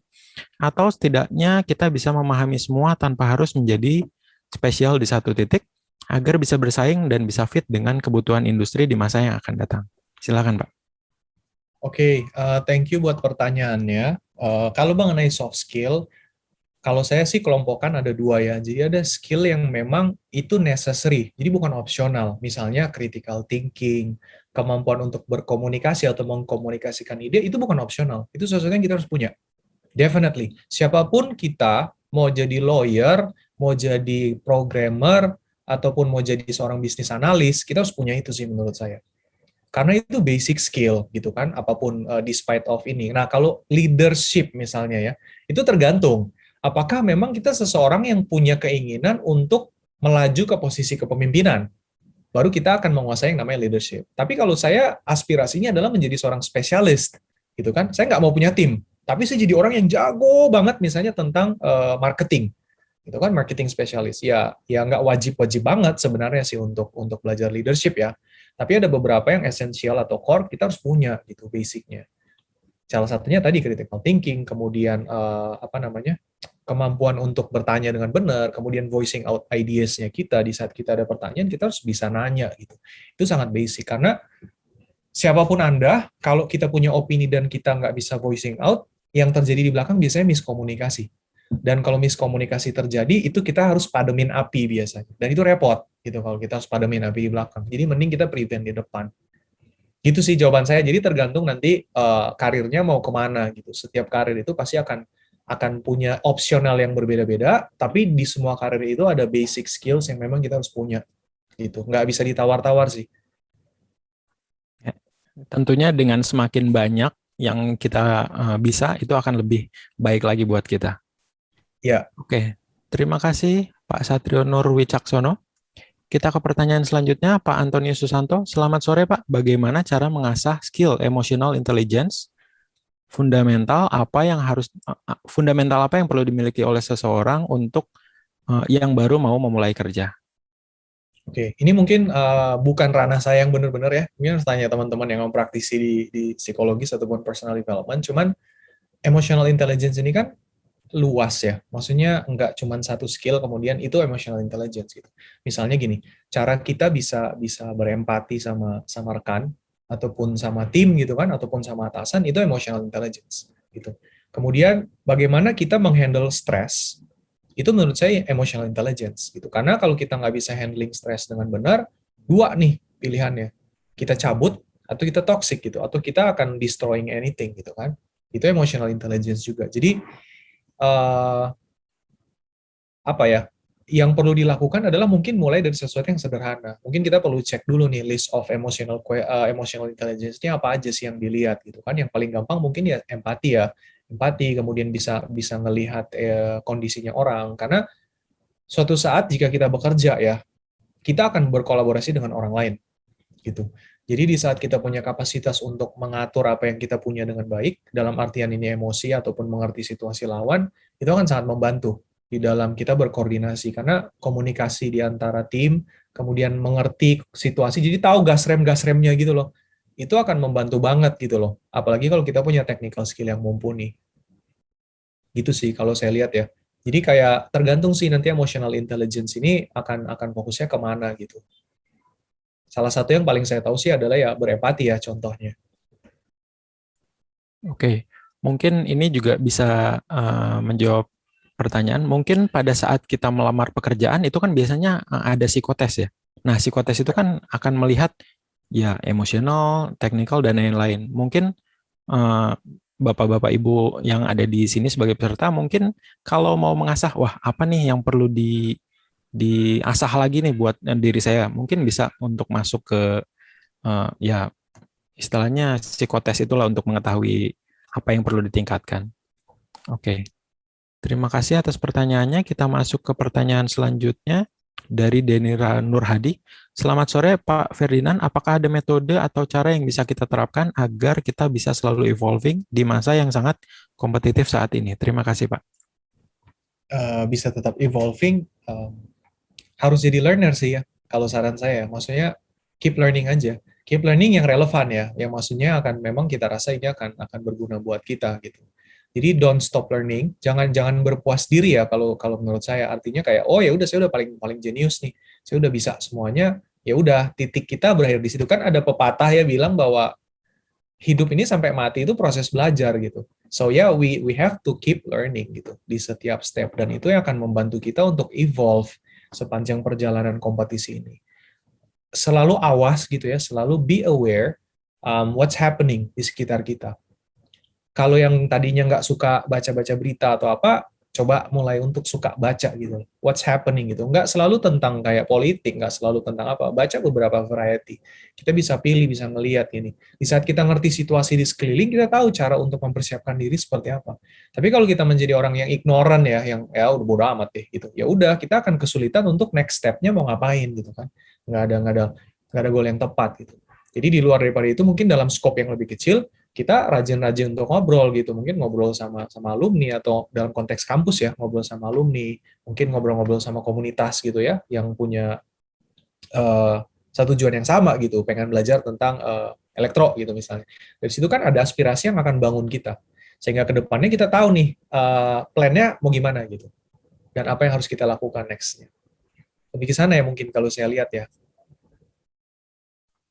Oke, jadi kita harus aktif gitu melihat ya bergabung dengan komunitas atau yang lain-lain supaya nggak terlalu gaptek. Dan tentunya yang bukan untuk gosip gitu. Oke, terima kasih pertanyaannya. Kita lanjut ke pertanyaan selanjutnya dari Bapak Erwin Ricardo. Selamat sore Pak, apakah ada tips untuk meningkatkan soft skill kita di saat ini? Oke, uh, soft skill ini bisa dilatih dengan training, salah satunya. Misalnya kayak komunikasi gitu kan, ada pelatihan untuk komunikasi gitu. Kalau di kampus yang paling sederhana, mungkin yang free ya, kalau ada dikasih kepercayaan untuk mimpin sebuah grup dalam project, ambil. Kalau ada kesempatan disuruh presentasi, ambil gitu. Karena itu akan melatih kita. Satu hal yang mungkin saya pesan buat teman-teman, siapapun itu ya, di saat kita selesai melakukan sesuatu, selalu mengambil satu langkah mundur, take a step back, reflect. Karena learning itu terjadi saat itu, menurut saya ya. Karena kalau learning itu, kalau kita jalanin terus ya, makan, nggak pernah stop, kita nggak punya waktu untuk mencerna. Soft skill, technical skill, it's the same thing menurut saya. Jadi kalau kita punya waktu untuk take a step back, kita akan bisa ngelihat, oh ternyata begini. Next-nya waktu kita maju, kita udah punya fondasi yang udah keras ya, semennya udah kering lah. Untuk kita bangun lagi gitu. Itu penting gitu. Jadi untuk meningkatkan soft skill ataupun hard skill itu perlu diperhatikan, harus ada waktu untuk reflect. Nah, kalau untuk soft skill kan macam-macam, ada komunikasi, kemudian ada interpersonal, tergantung apa ya, industrinya ya, tergantung company. Tadi Pak Chandra sempat ngomong ya, ada tes psikotes. Psikotes itu pun sebenarnya mengetes skill set soft yang berbeda-beda gitu. Tiap company, tiap role itu punya skill yang beda-beda. Contoh misalnya programmer gitu kan, sama sales, communication skill level mereka tidak dituntut sama. Sales itu kan pasti dituntut, kalau bisa barangnya belum ada, kamu harus bisa jual loh, kan gitu. Kalau programmer kan nggak necessary seperti itu. Cuman mereka sama-sama butuh ada communication skill. Gitu. Jadi kampus itu wadah yang pas. Teman-teman kalau ada activity, gitu tetap usahakan ambil gitu loh. Jangan ragu. Biasa kan kita, siapa mau jawab? Ditunjuk nggak ya? Ditunjuk nggak ya? Nah, menurut saya sih, mungkin dulu saya pernah kayak gitu. Jadi, saya SD, SMP kayak gitu. Tapi mulai saya masuk kampus, saya masuk kuliah, saya ambil itu sebagai opportunity gitu. Di saat itu saya merasa bahwa, oh, ini saya bisa improve ini, saya bisa improve itu gitu. Lama-lama itu akan beneficial buat kita karena kita udah terbiasa gitu kan. Again habit ya, kayak 10.000 jam terbang yang dibilang di Malcolm Gladwell akan membuat kita semakin lama semakin bisa gitu, semakin season dalam mengerjakan itu. Itu kira-kira jawabannya, Pak. Baik, terima kasih atas jawabannya Pak. Dan juga terima kasih atas pertanyaannya. Kita lanjut ke pertanyaan selanjutnya. Selamat sore Pak Ferdinand, saya ingin bertanya, sekarang banyak yang beranggapan bahwa pekerjaan di bidang akuntansi bisa digantikan dengan robot. Apa skill yang bisa mahasiswa akuntansi pelajari agar di masa depan mereka juga mendapatkan pekerjaan yang berkaitan dengan akuntansi? Ini dari Ibu Nadia Natasya. Oke, buat pertanyaan ini, terus terang ini masih berhubungan sama yang saya bilang tadi, kayak oke, robot bisa melakukan pembukuannya gitu, tapi kemudian waktu memutuskan sebuah analisis kan butuh orang ya, butuh orang untuk memaparkan itu gitu, untuk menjelaskan dan melihat jika ada gap di dalam proses. Karena gini, secanggih-canggihnya teknologi sih menurut saya tetap akan ada waktu di mana dia akan namanya bug gitu. Nah, di saat ada bug itu harus ada orang yang bisa melihat proses itu benar nggak, salahnya di mana gitu kan.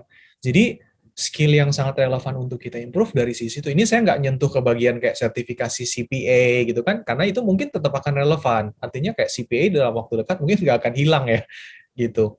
Atau apa namanya? Kalau cuma skill-skill dasar mungkin iya ya, pembukuan segala macam. Mungkin yang lebih tepat ya, Pak, menurut saya yang digantikan itu adalah fungsi administratif. Tapi bukan kemampuan seorang akuntan untuk menganalisis sebuah situasi. Itu saya sih melihatnya gitu ya, kalau dalam hal teknologi. Jadi jangan khawatir sih selama teman-teman memang orientasinya akan menuju ke seorang akuntan yang memang punya kapasitas analisis yang baik, pola berpikir proses yang baik, ya nggak masalah sih gitu. Mungkin teman-teman yang administratif akuntansi yang agak beda ya, tukang input, itu kemungkinan sih keganti ya, frankly speaking gitu kan, karena kan itu very simple task gitu. Yang tinggal, ya udah masukin aja, nggak perlu ribet gitu kan. Kayak ngirim-ngirim email sekarang kan orang-orang prefer untuk bikin misalnya ada drip gitu kan, otomatis setiap seminggu sekali dikirim. Nah itu kan pekerjaan administratif, bisa tergantikan, iya. Tapi kalau misalnya fungsi analisis dari akuntansi sih saya nggak tahu kalau dalam waktu dekat bisa diganti ya. Itu kira-kira jawabannya Pak dari saya mengenai tadi buat Mbak Nadia Natasha. Oke, jadi jangan kalau dari jawaban tersebut bisa disimpulkan bahwa jangan takut dengan robot karena tentunya masih ada lapangan yang tidak bisa diselesaikan dengan robot. Ya, misalkan tadi dengan pola pikirnya itu. Tapi kalau yang administratif, nah itu mungkin yang membuat kita harus semakin meningkatkan skill kita supaya lebih punya nilai tambah dibandingkan dengan yang lain. Iya. Oke, terima kasih pertanyaannya. Kemudian pertanyaan lain sepertinya sudah semua ya. Apakah masih ada yang mau bertanya? Kalau ada yang merasa mungkin jawabannya masih belum kurang Masih belum. elaboratif, ya boleh Oke. feel free. Raising hand juga boleh gitu, feel free. Semakin banyak yang bertanya sih saya semakin senang sebenarnya. Oke, mungkin saya yang bertanya, Pak. Boleh, Pak. Setelah tadi kita melihat materi dan lain-lain, mungkin ada di antara Bapak Ibu, saudara-saudari sekalian yang ada di sini, ini bingung. Oke, saya mau belajar yang lebih baru nih. Kira-kira saya harus kemana nih untuk kalau saya mau terjun ke yang Most Wanted Job di 2025, kira-kira saya harus mulai dari mana nih? Mungkin bisa dijelaskan, Pak? Oke, kalau kita mau masuk ke ranah most wanted ya, kalau soft skill tadi kita udah sempat bahas panjang lebar gitu. Kalau dari sisi teknis yang paling dekat ya mungkin kalau yang pengen explore programming, ini Unpar Plus kalau nggak salah ada itu ya, ada program untuk bootcamp gitu kan, full stack bootcamp. Kalau teman-teman pengen coba gitu yang saya bilang tadi ada pengen tahu nih cara berpikir programmer itu seperti apa gitu kan, apakah beneficial buat teman-teman yang dari hukum atau dari akuntansi, menurut saya tetap akan ada bagian di mana ada relevansinya gitu. Nggak harus kemudian menjadi seorang programmer, tulen, nggak gitu. Tapi biasanya di saat kita punya perspektif yang berbeda, kita bisa ngelihat satu hal yang sama tuh dari perspektif yang totally new gitu. Jadi ya saya pikir sih bisa dicoba ya, atau yang minat misalnya mau belajar data, mau belajar tentang machine learning gitu kan, bisa mulai masuk ke yang sektor yang namanya data science gitu. Atau yang senang marketing gitu kan, ya bisa belajar digital marketing untuk pelan-pelan mulai ke arah sana. Kira-kira gitu Pak Chandra. Oke, terima kasih atas jawabannya. Apakah masih ada pertanyaan dari para peserta? Kita masih ada waktu, jadi jangan malu-malu. Mumpung ada Pak Ferdinand di sini yang akan membantu kita memberikan insight-insight karena dari industri.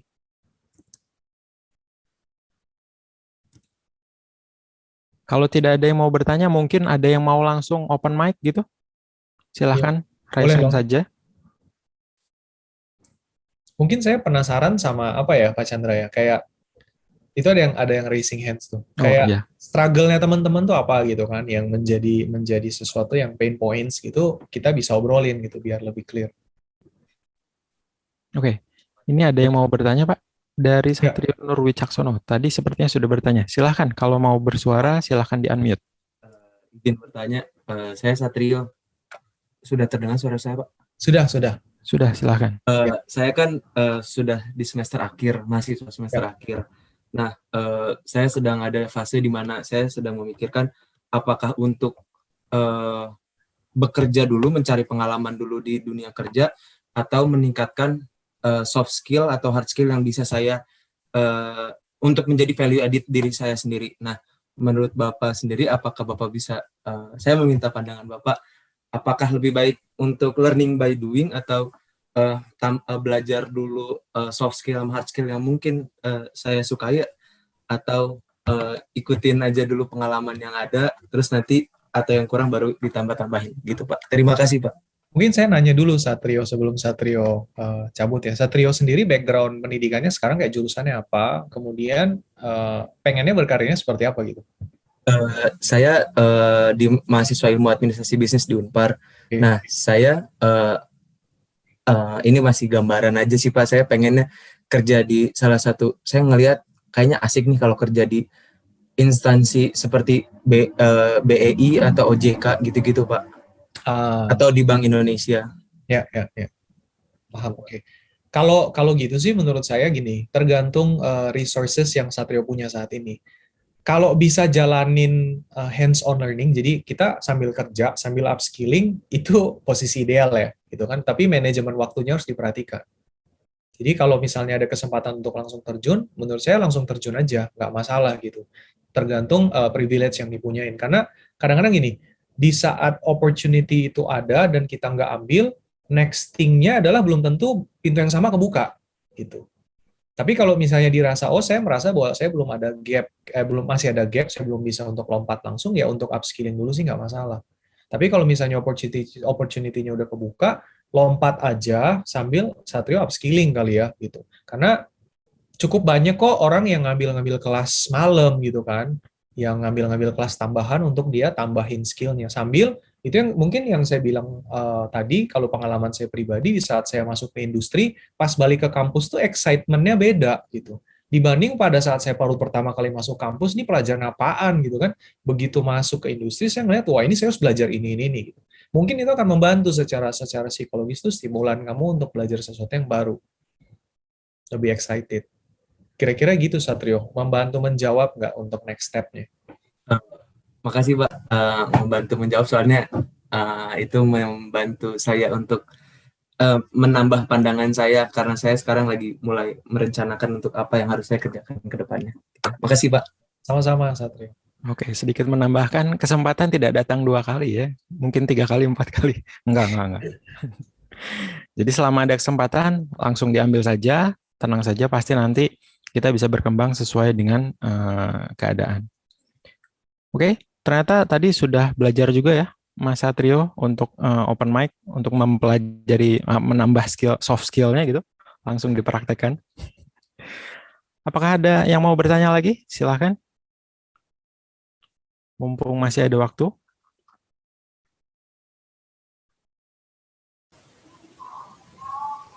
Kalau tidak ada, saya akan memberikan kendali ke Ibu Monica.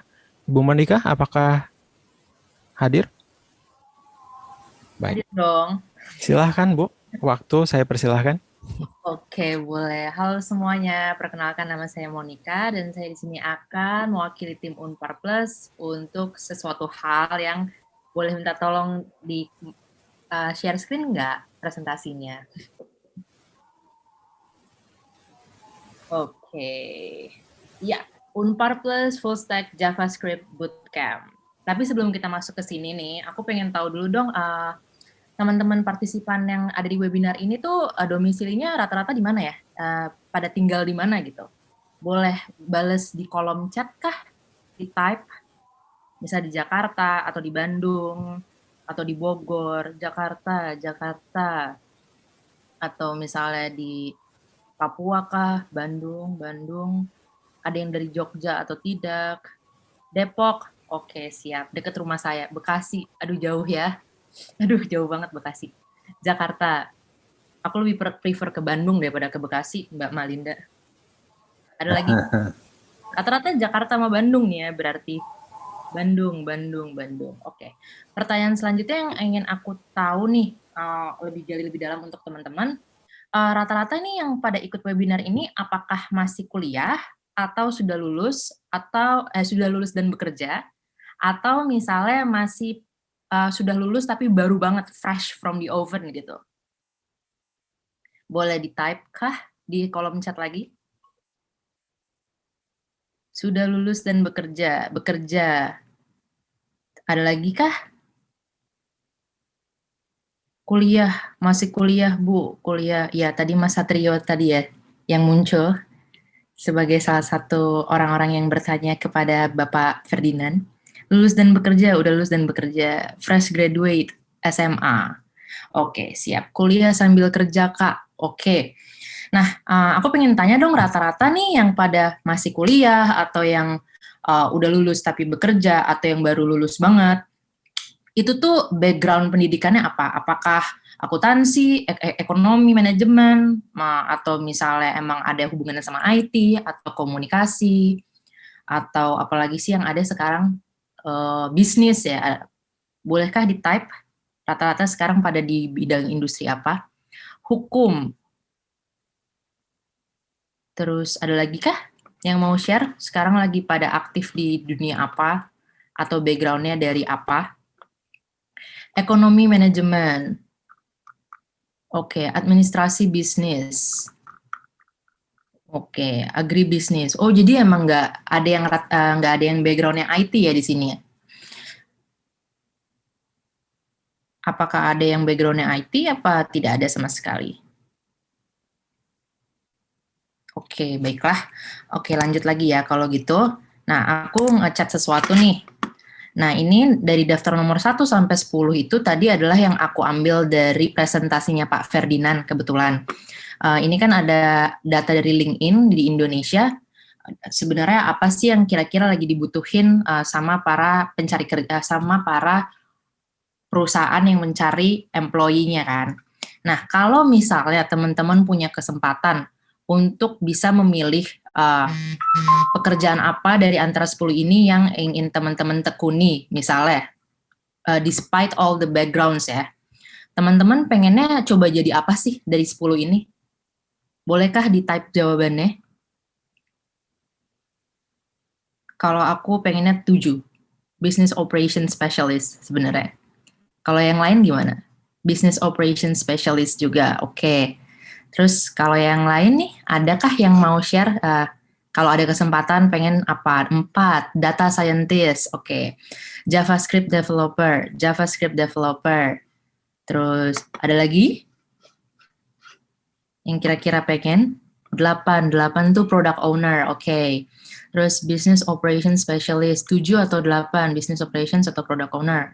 9 tuh Acquisition Specialist, ya 4 Data Scientist, Product Owner, oke, siap. Makasih banget loh teman-teman mau bantu jawab nih, jadi biar aku bisa paham kira-kira kita ada di mana nih posisinya. Nah, boleh di next kah untuk slide-nya? Oke. Tadi tuh apa sih full stack JavaScript bootcamp? Nah, berdasarkan dari hasil LinkedIn ini, kan JavaScript developer itu salah satu yang dibutuhkan kan. Back-end developer juga salah satu yang dibutuhkan. DevOps juga, AI juga. Nah, semuanya itu sebenarnya ada di pelajaran yang namanya full stack JavaScript. Terus tadi kan sempat dibahas sama Pak Chandra juga bahwa sama Pak Chandra dan Pak Ferdinand bahwa Unpar Plus ini sebenarnya memiliki sebuah pelatihan intensif atau kita ngomongnya bootcamp. Bootcamp full stack JavaScript yang baru akan kita keluarkan saat-saat ini gitu. Nah, terus how we do things differently di bootcamp ini. Karena bootcamp ini tuh akan sangat berbeda sama pelajaran-pelajaran kuliah atau gimana misalnya kuliah itu biasanya kelasnya berlangsung, itu akan berbeda. Jadi relevan kurikulum. Relevan kurikulum tuh apa? Jadi kita tuh di bootcamp ini nanti akan memberikan materi-materi belajar yang sudah di-review dan sebenarnya dibutuhkan sama dunia pekerjaan dan perusahaan-perusahaan yang ada yang membutuhkan si full stack developer ini. Terus kita punya engineering empathy. Jadi kalau misalnya kayak zaman sekolah nih, di zaman sekolah kan kita ada guru BP ya, ngomongnya. Zaman saya sih ngomongnya sih guru BP ya. Nah, itu engineering empathy itu semacam guru BP-nya lah. Jadi kalau misalnya ketika lagi belajar, itu kan kita kadang-kadang nggak bisa memanage namanya stres kan. Terus kita nggak bisa mungkin memanage antara masalah pribadi dengan masalah kuliah atau masalah pelajaran gitu. Terus kita cuma pengen curhat, misalnya kok tugasnya susah, atau misalnya kok gue nggak bisa bagi tugas, atau misalnya kok gue nggak bisa komunikasi segala macam. Nah, itu salah satunya kita menyediakan yang namanya engineering empathy untuk bisa membantu teman-teman memproses emotional health sama mental health teman-teman. Dan di saat yang bersamaan juga engineering empathy ini akan membantu teman-teman untuk build yang namanya growth mindset. Gitu. Nah, habis itu apa sih yang membuat kita juga berbeda? Kita tuh ada transparent outcome.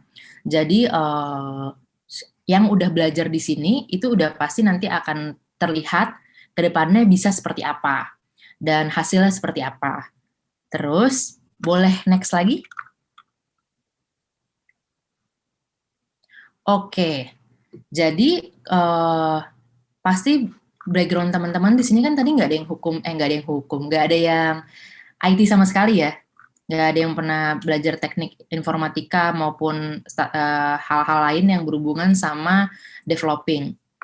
Terus teman-teman tuh nggak perlu khawatir karena di sini Unpar Plus sudah menggodok lah istilahnya ya, menggoreng, mengumpulkan berbagai macam bahan dan kurikulum yang sangat beginners friendly, terus fresh graduate friendly, terus career switchers friendly, sama job seekers friendly.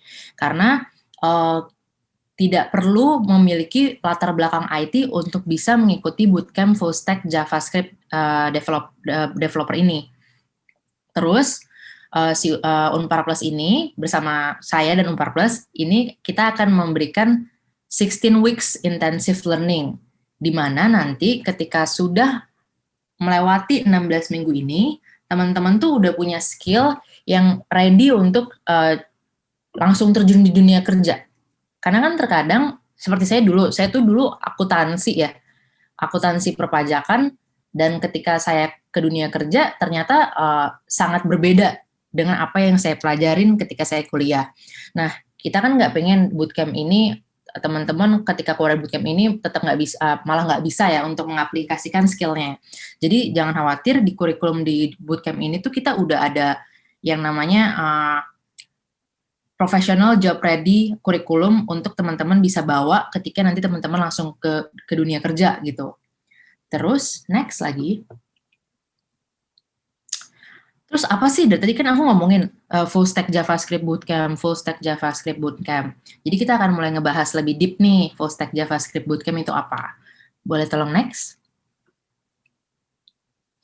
Oke, jadi intinya full stack kurikulum kita atau full stack JavaScript bootcamp kita itu adalah ingin mengubah atau membuild atau melatih, mentrain teman-teman yang tertarik misalnya, yang tertarik untuk menjadi seorang developer atau web developer dari beginner hingga ready to have the job as a web developer. Terus kita tuh sangat fleksibel dan sangat market driven, dan sudah pasti seperti yang tadi saya tanamkan di depan, what employer is looking for. Jadi kurikulumnya tuh ada dari pair programming, terus tadi ada HTML sama CSS, terus ada JavaScript, ada Agile, Scrum, Project Management. Jadi apa yang akan dipelajari sama Project Managers pun akan dipelajari oleh teman-teman di Full Stack JavaScript Bootcamp. Terus ada version control, ada Mongo, ada test driven development, ada Node and Express, ada React, Redux, React Native, terus ada deployment, ada Amazon Web Services, terus ada Vue.js, sama yang pasti tadi Engineering Empathy. Ini adalah yang akan kita tawarkan nih sebagai Unpar Plus untuk teman-teman yang mungkin tertarik. Terus next lagi. Nah, gimana sih si bootcamp ini akan berlangsung? Terus kenapa bisa dibilang intensif? Kenapa bisa dibilang job ready? Jadi, dari kurikulum yang sudah kita siapkan ini, teman-teman akan memiliki waktu 16 minggu untuk belajar. Nah, kita bagi nih fasenya menjadi 2 fase. Fase pertama kita ngomongnya fase preparations. Jadi ini tuh fase yang menurut saya paling penting. Karena untuk kita yang nggak punya background IT, itu kita itu digodok tuh, kita dilatih untuk bisa memiliki pola pikir programmer, untuk bisa diberikan foundations untuk gimana sih caranya building basic websites dari JavaScript gitu. Terus gimana sih caranya supaya kita bisa punya foundations yang kuat untuk nanti bisa lanjut ke fase-fase berikutnya dan tidak kesulitan di fase-fase berikutnya. Terus fase preparations ini nanti akan berlangsung selama 4 minggu. Terus setelah melewati 4 minggu di fase preparation ini, barulah kita muncul ke fase bootcamp imersif. Nah, si fase bootcamp imersif ini nanti dibagi lagi nih jadi 3 fase. Kita ngomongnya fase 1, fase 2, sama fase 3. Dan masing-masing fase tersebut juga nanti akan ada 4 minggu. Di mana nanti kita akan going deeper nih untuk bahan-bahan yang harus dipelajari untuk bisa menjadi seorang web developer gitu. Terus next lagi. Nah, gimana sih cara belajar ya gitu kan? Udah pasti karena kita lagi masih masa pandemi ya, udah gitu kan PPKM, mau di Jakarta, Bekasi, Bandung, Depok, jadi semuanya remotely, semuanya online. Terus balik lagi time commitment-nya gimana nih? Nah, apalagi untuk teman-teman yang mungkin baru lulus atau misalnya masih dalam semester-semester akhir gitu. Jadi balik lagi kita ada 4 minggu di prep sama in total 12 minggu di fase bootcamp. Terus schedule-nya gimana? Selalu sama, itu di Senin sampai Jumat dari jam 9 pagi sampai jam 6 sore. Itu tuh akan ada full komitmen ke teman-teman harus belajar di situ. Terus di sesi-sesi ini juga nanti akan ada beberapa challenge yang bisa membantu teman-teman untuk bisa mengaplikasikan apa yang sudah dipelajari. Terus apakah kalau mau masuk ke bootcamp ini perlu tes atau kayak logic test atau coding test? Enggak teman-teman, jadi kalau misalnya teman-teman mau daftar, teman-teman bisa langsung daftar tanpa harus melewati logic test maupun coding test. Paling nanti akan melalui proses validasi dan konfirmasi aja via telepon, atau misalnya kalau teman-teman nggak bisa via telepon, biasanya nanti akan via WhatsApp dengan tim kita nih dari Unpar Plus untuk proses admissions-nya. Terus bisa next lagi. Nah, ini tuh kalau misalnya kita pengen tahu dibaginya menjadi apa sih yang kita pelajarin tiap fase. Seperti tadi yang aku bilang, fase preparations itu kan 4 minggu secara online, 16 hours per week. Karena kan Senin sampai Jumat, jam 9 sampai jam 6 sore ya. Terus di sini tertulis learn the basic of programming. Balik lagi, ini tuh sangat penting, terutama buat kita yang nggak punya basic IT. Jadi basic building ini tuh bakal membantu kita banget untuk nanti bisa lanjut ke fase selanjutnya gitu. Terus masuk ke fase 1. Ke fase 1 kita akan mengubah Anda untuk think like a programmer. Jadi kita akan belajar untuk gimana sih caranya berpikir seperti seorang developer. Terus gimana sih kita bisa mastering the fundamentals JavaScript yang udah kita pelajarin di fase preparation sebelumnya. Terus kita tuh bisa membuat sebuah basic website with monolithic with monolithic arsitektur lah istilahnya. Terus udah nih selesai 4 minggu di fase 1, kita ke fase 2. Fase 2 itu kita ngomongnya beauty in web development. Karena di sini kita akan belajar basic untuk membuat sesuatu tuh berdasarkan client server arsitektur.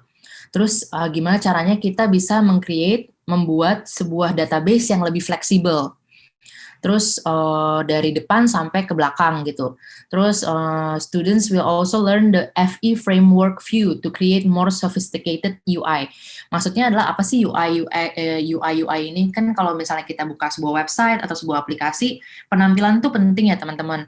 Nah, sebagai seorang full stack developer, teman-teman juga nanti akan diajarin tuh gimana sih caranya at least biar tampak cantik gitu, apapun yang teman-teman buat.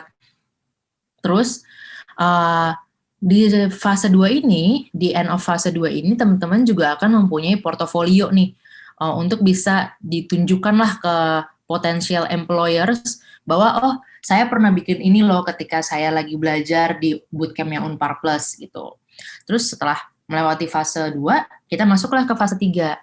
Jadi kita ngomongnya maximizing the programming skills, karena kita akan learn microservice yang bakal useful untuk membuat sebuah website atau membuat sebuah aplikasi yang nanti akan lebih kompleks, tapi masih bisa di scale up dan scalable juga gitu. Terus akan ada yang namanya belajar React, terus belajar tentang front-end framework, terus habis itu React Native, karena kalau React Native itu nanti akan hubungannya sama bikin mobile apps. Terus by the end of this phase, students will have created multiple web and mobile applications. Jadi kalau misalnya yang pertama baru basic website untuk di-showcase ke potential employers, nah di fase 3, by the end of the fase 3 ini teman-teman udah punya portofolio nih bahwa teman-teman sudah pernah membuat multiple web sama mobile applications. Dan cuma dalam waktu 16 minggu loh teman-teman bisa mendapatkan semua skill ini. Terus next lagi. Boleh tolong bantu next. Nah ini kalau misalnya lebih detailnya. Jadi kan apa sih dari tadi yang dibahas React apa segala macam itu pembagiannya seperti apa? Itu kira-kira seperti ini. Di fase 0, fase 0 itu fase preparation ya teman-teman. Terus ada fase 1, kemudian itu ada fase 2, terus ada fase 3. Terus balik lagi tadi kan foundation is really important for us, especially yang nggak ada background IT sama sekali. Jadi ada introduction to JavaScript, HTML dan CSS, terus JavaScript DOM, terus ada version control with Git. Ini pokoknya intinya balik lagi foundations kita yang paling penting. Terus nanti akan lebih deep ke fase 1, ke fase 2, dan ke fase 3, yang dimana outcome-nya kita pengen teman-teman bisa untuk membuat sebuah website maupun yang kompleks maupun aplikasi handphone yang juga kompleks gitu, tapi tetap scalable. Nah, bisa dilanjutkan kembali. Terus pasti kayak nanya kan ini semua online, terus kayaknya ribet karena belajar sesuatu yang berhubungan dengan website developer, dan kalau aku ngomongnya bahasa-bahasa kalbu. Karena aku udah pernah ngeliatin mereka ngerjain sesuatu dan aku nggak paham. Buat aku itu kayak bahasa kalbu. Terus gimana sih cara belajarnya gitu kan? Terus boleh next. Kita akan menyediakan 4 tools untuk belajar dan berkomunikasi. Pertama via Zoom. Jadi teman-teman tuh nggak cuma nonton video. Kalau misalnya ada beberapa website kayak aku belajar di Udemy, atau aku belajar di Mau Belajar Apa, atau belajar di Coursera, itu kan rata-rata aku cuma belajar nontonin si instrukturnya ngomong kan, dan menjelaskan. Nah kalau ini tuh enggak, jadi kalau ini nanti teman-teman akan ada satu instruktur yang mengajarkan secara live, secara langsung via Zoom call. Terus komunikasinya gimana? Komunikasi antara instruktur dengan students maupun dengan nanti tim aku, tim admissions, itu akan menggunakan yang namanya Discord. Jadi Discord ini tuh kalau beberapa teman-teman, terutama yang gamers ya, yang gamers biasanya sering pakai Discord nih. Nah itu bisa ngomong via Discord ini secara teks maupun communicate audio secara real time gitu. Bisa bareng grupnya, bisa personal japri ke teman-teman lainnya, atau bisa cuman ke instrukturnya aja, jadi itu semua bisa gitu. Terus ada juga GitHub sama Google Classroom. Nah nanti kan akan ada assignments atau project-project lah yang intinya akan diberikan oleh instruktur untuk teman-teman bisa menguji dan mengaplikasikan apa yang teman-teman pelajarin. Nah itu semuanya nanti akan melalui GitHub dan via Google Classroom seperti itu. Terus bisa langsung lagi next. Terus nggak sampai di situ nih teman-teman. Nanti kan teman-teman pasti akan ngelewatin semua fase nih. By the way, kita pasti akan selalu lewatin semua fase. Jadi akan selalu lulus ke setiap fase. Jadi teman-teman tuh nggak ada yang namanya fail di bootcamp yang Unpurpose ini. Jadi teman-teman pasti akan sampai ke tahap akhir. Nah, setelah sampai ke tahap akhir, yang akan teman-teman dapatkan itu adalah yang namanya career coaching. Jadi di career coaching ini apa sih? Career coaching itu adalah gimana caranya teman-teman bisa mempersiapkan diri untuk bisa melamar pekerjaan ke perusahaan-perusahaan yang emang teman-teman inginkan. Seperti itu. Nah, jadi CV and resume prep. Kenapa sih penting banget CV sama resume prep ini perlu ada pelatihannya? Soalnya pengalaman aku bahkan, kita tuh nggak tahu sebenarnya apa sih yang dilihat sama tim HR atau acquisition specialist-nya perusahaan lain kan. Nah, tim career coaching-nya Unpar ini akan ngajarin nih ke teman-teman gimana sih cara bikin CV sama resume yang efisien dan efektif. Yang udah pasti bakal pas si HR tim ini ngeliat, langsung, oh ini anaknya kayak bagus deh, gue mau interview. Gitu. Dan biasanya kita akan ngajarin ke teman-teman gimana caranya buat sebuah CV yang lebih akurat, terpercaya, dan relevan. Relevan artian dengan job desk atau job title yang teman-teman teman-teman lamar gitu. Terus nggak cuma sampai situ, nanti teman-teman juga akan ada role play nih. Role play gimana sih caranya menghadapi sebuah interview. Jadi nanti dari tim career coaching-nya Unpurpose ini akan ngajarin kalau interview tuh biasanya apa aja yang ditanyain, terus biasanya nanti teman-teman harus seperti apa. Habis itu balik lagi role play nih. Yuk kalau kamu mau daftar full stack developer ke sini, berarti kita role play seperti apa sih kira-kira yang akan ditanyain sama perusahaan-perusahaan. Terus ada body system juga, dan balik lagi ada career coaching opportunities lain yang kemungkinan besar akan diajarkan oleh teman-teman career coaching apabila dibutuhkan. Contohnya, misalnya teman-teman agak sedikit kurang di communication skill, atau misalnya di English skill, nanti bisa dikabarkan ke tim career coaching, kayaknya aku kurang di sini, dan misalnya tim career coaching juga lihat kayak kamu kurang di sini. Itu nanti akan dibantu tuh untuk melatih soft skill yang dibutuhkan gitu. Terus next lagi. Nah, bootcamp ini pasti dari tadi nanya kan, oh kalau aku pengen ikut ada biaya nggak sih gitu. Sebenarnya emang ada biaya teman-teman. Jadi 15 juta biayanya untuk mengikuti 4 bulan program intensif ini. 16 minggu ya, 16 minggu program intensif ini. Terus biayanya ada 15 juta dan bisa dibayar dengan berbagai macam cara. Ada 2 nih caranya. Pertama upfront payment kita ngomongnya atau tunai. Jadi teman-teman langsung bayar nih 15 juta. Jadi kalau misalnya teman-teman lagi ada rezeki atau memang punya budget untuk belajar, bisa banget nih langsung tunai aja 15 juta ke tim Unpar Plus yang admissionsnya, nanti bisa komunikasi ke kita, terus kita akan pandu gimana caranya untuk bayar 15 juta gitu. Terus misalnya teman-teman ada kekhawatiran, aduh kayaknya lagi nggak ada budgetnya nih. Nah teman-teman tuh jangan khawatir, karena kita tuh ada financial partners, namanya Dana Cita sama Fintech, yang emang mereka selalu membantu organisasi atau perusahaan atau badan yang berhubungan dengan edukasi untuk meminjamkan uangnya kepada para students atau calon studentsnya si organisasi edukasi ini. Terus si cicilan pinjaman yang akan ditawarkan ini bersifat 0%. Jadi kayak kalau misalnya teman-teman ke Tokopedia nih, terus teman-teman pengen beli sesuatu, itu kan biasanya ada pilihan cicilan 0% kan. Nah, dengan loan partners kita ini, dengan financial partners kita ini, teman-teman juga bisa dapat kesempatan untuk bisa cicilan 0% gitu. Terus boleh next lagi. Nah, ini contoh skema simulasinya. Tapi balik lagi nanti kalau misalnya teman-teman pengen ngambil cicilan, sudah pasti nanti skema simulasinya akan berubah ya, akan berubah tergantung dengan hasil dari auditing tim financial partners kita. Karena kan nanti akan ada beberapa aspek yang akan dilihat kan. Nah ini contohnya, dan sebenarnya jauh lebih murah juga sih. Jadi kayak teman-teman bisa belajar nih, terus bisa cicilan. Sama aja kayak misalnya teman-teman mau beli motor, terus bisa cicilan. Terus teman-teman mau beli handphone, terus teman-teman bisa cicilan. Mau beli AirPod, teman-teman bisa sambil cicilan kan.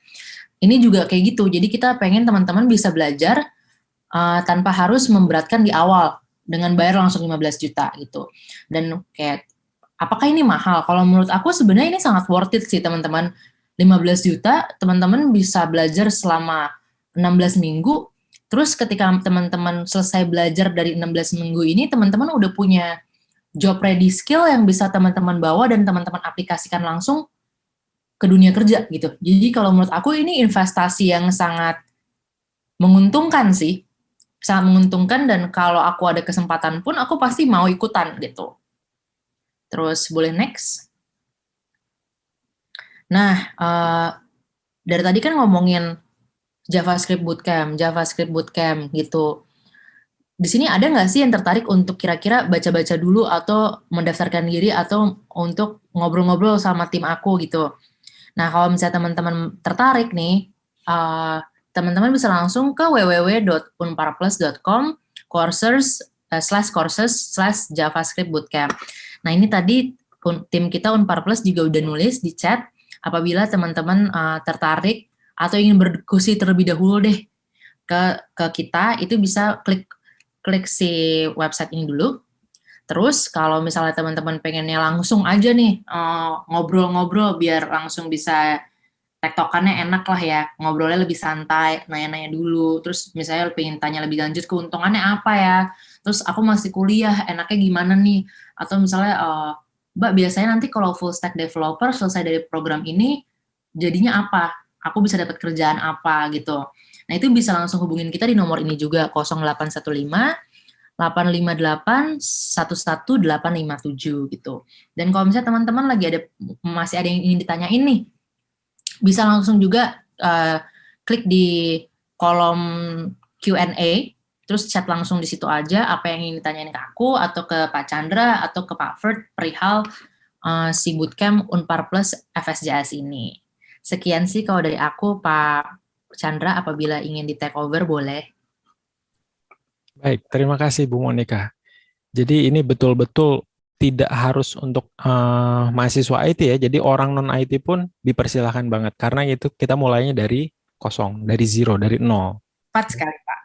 Ini cocok kalau ada di antara peserta webinar ini, kalau ada yang mau meningkatkan skill di bidang yang nantinya di 2025 ceritanya yang akan ya ibaratnya hotlist lah ya, baik itu data science, AI engineer dan lain-lain, ini sangat berguna banget. Ya. Silakan jika ada yang mau bertanya. Untuk pertemuannya sendiri tadi mungkin ada yang kurang jelas tadi dari jam pagi sampai jam malam, apakah itu nonstop Zoom terus Bu atau gimana? Jadi nanti akan dibagi, Pak. Jadi nanti jam 9 sampai jam 11-an gitu, kira-kira akan ada live lectures, terus nanti ada istirahat makan, isoma gitu. Terus nanti habis itu ada sesi di mana misalnya lebih kayak ke one-on-one sama badinya, atau misalnya kayak mereka dapat kesempatan untuk ngerjain tugas. Jadi nanti kayak tergantung kelas-kelas kayak gitu sih. Jadi setiap sesi pasti tapi ada istirahatnya gitu. Oke, jadi bukan langsung nonstop dari jam 9 sampai jam 6 sore gitu ya? Pastinya istirahat ya. Ada kalau kita sekolah kan juga ada jam istirahat ya. Iya, tentunya. Betul. Gitu. Jadi jangan takut ya. Kalau ada yang mau belajar nonstop gitu tentunya juga kurang baik. Tentunya ada tahap-tahapnya. Kemudian tadi sempat ngelihat materi-materinya, wah itu betul-betul menarik banget loh. Kalau ya mungkin di sini bukan orang informatika ya, tapi kalau dari orang informatika, saya dari informatika, itu topiknya menarik-menarik banget kok. Silahkan jika ada yang mau bertanya baik dari kolom chat, kolom Q&A atau dari yang mau bersuara.